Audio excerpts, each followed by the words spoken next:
art only happens when the viewer says it happens.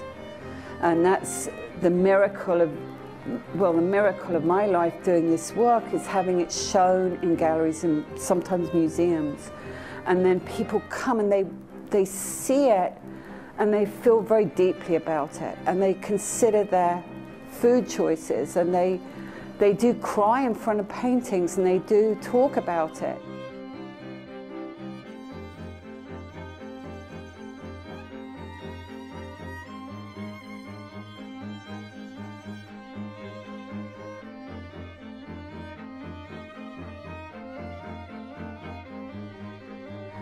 That's so moving to me, and it's so humbling when someone's projected art into just this drawing on paper. It's wonderful.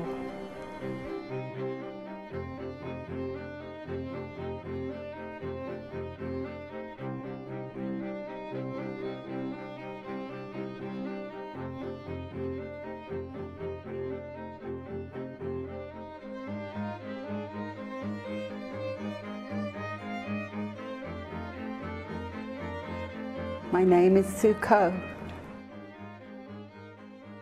All the people I speak to, all my friends that might eat meat or might eat dairy products, I just say, well, you know, can you get in the slaughterhouse? And they say, well, I can't change it.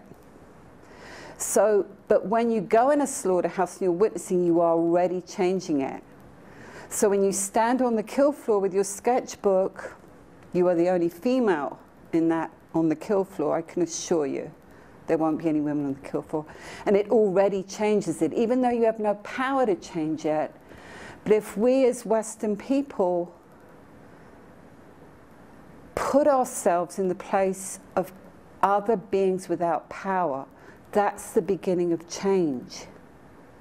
I think anyone should be able to make those connections without literally living next door to a slaughterhouse.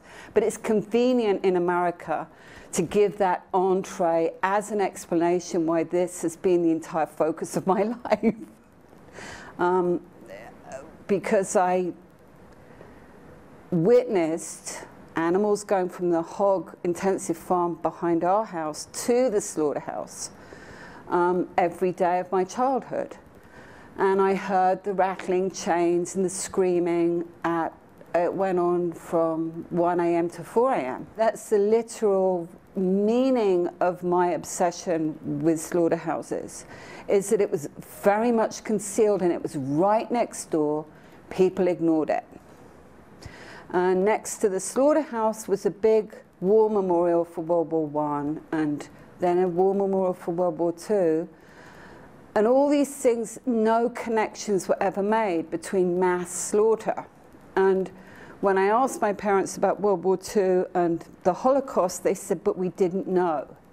And it's the same, it's not that we didn't know, we do know.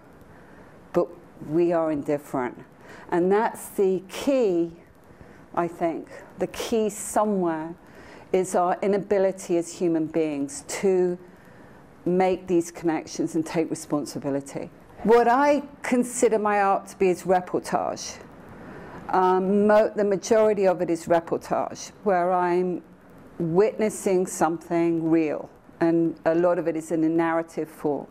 So I'm not inventing anything, and I like the graphic medium because it's simple, it's elegant, and I love the use of pencil because I can take a pencil anywhere. And it's cheap. You don't need Photoshop. Just have a pencil and a piece of paper, and you can record things. And in my life, I record what's concealed and what people are indifferent to. So much of the work has been about HIV, which took place as a pandemic in a bowl of complete silence. And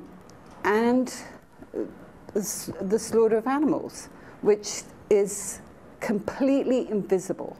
People know it on one level, but they don't want to know. So how are they going to be sensitized towards it? How are they going to be made aware of it? And even with my understanding and witnessing, I forget. So it's like looking into the sun. You can only look into the sun for so long before you go blind. So what the work is a constant re-traumatization of what I've seen. It's important for an artist to work every day. And I'm like a very, very old blues musician that's never played at Carnegie Hall. I just go from one nightclub in one small town to the next, playing. And that's how I draw. I draw every day, and I'm really good at it because I do it every day. Fame has only touched me like a disease in a very tiny way, and it's not useful. So I've been removed from that burden. I've been allowed to keep going with the craft. So that's it. I'm on the bus. I'm like a worm. Another simile or analogy is I'm a worm eating dirt under the ground, like eating in dirt, and it's dark down there. And then I look back, or rather I don't look back because I'm a worm. I keep going and going and going. Then I die, and then someone looks at the big mound of dirt, and they decide whether it's art or not. Is a worm feverish? Not really. A worm's just very directed to keep eating dirt. The works closest to my heart are the works I saw, and every time I see those particular works, I know those animals are dead or that person's dead, and this is a living memorial to them that they'd never be remembered unless they did it. And then I can show people it's a memory. It's a memory, it's a real record. So every sheep, every goat that's died, every cow, every pig, I've seen, and it's a tiny, tiny fraction of the billions, but I remember their faces, and that means the most that someone remembered them, even if it's only me. So at the end of it all, it's not the best artwork, it's the memory of being there in the artwork. So when my mother was dying, I drew pictures of her every day dying. And that's my memory. And then those works went to the Women's Museum in Washington. And I got so many letters because they were the same as anybody's mother's dying. You know, they related to it, and it opened their heart to that memory. And that's that's the access art gives to touch the human heart. People think they're seeing and they're not seeing. This is one of the hardest things to unlearn. So how to create change is to start to see and realize that the way you're seeing is very distorted, and you have to just unload that cloak, take the cloak off, and try and see reality and not invent anything. Going vegan is the first step. I think it's because there's so much we cannot control, and that one thing we can control, and it's immensely empowering. When you do that, that your mouth and your voice is not stuffed with the dominant class's fodder, the animal body in the capitalist labor process. When you spit that out, that is hugely empowering.